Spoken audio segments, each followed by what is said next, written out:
Walang takas sa pulisya ang grupong sangkot sa pagbebenta umano ng mga brand new na sasakyan pero nakaw pala. Ang kanilang estilo sa panloloko, alamin sa aking eksklusibong pagtutok. Tinangkaraw ng mga lalaking ito na sakay ng kulay pulang kotse na takasan ng mga humahabol na pulis. Ito yung pera, yung mic money. Pero dahil traffic, naipit ang sasakyan, dito na siya inabutan ng mga otoridad. Sinita ng PNP HPG ang sasakyan dahil nakaalarma. Ibig sabihin, kung hindi nasangkot sa krimen, nakaw o karnapang sasakyan. Agad na pinalabas ang 4 na lalaking lulan ng sasakyan sa pinusasan. At nang i-verify ng HPG, lumalabas na ang grupong ito ang umunay sangkot sa bentahan ng mga sasakyang nakaw.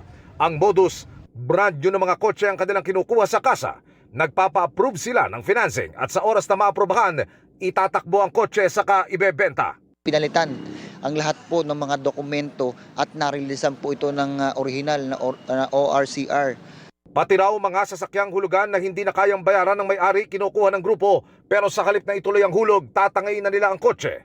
Ang mga suspect, iba't iba raw ang papel sa modus. Narin po yung nagpapanggap na agent, meron po nagpapanggap na financier at nagpapanggap po kuno na talagang seller ng sasakyan. Isinasagawa raw ng grupo sa Dumaguete City ang operasyon na umaabot na rin sa Luzon at Mindanao. Naniniwala ang PNP HPG na may malaking grupo na nasa likod po nito. Yun ang isa po sa mga target po ng ating operation. Patuloy namin sinusubok na makuha ng panig ang mga suspect.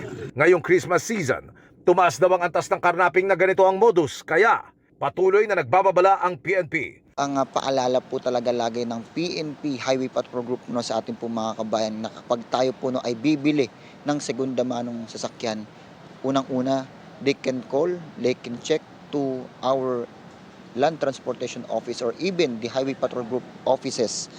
Iwasan po natin maniwala dun sa mga sinasabing too good to be true na kesyo mababa ang bentahan ng sasakyan. Para sa GMA Integrated News, Emil Sumangil, nakatutok 24 oras.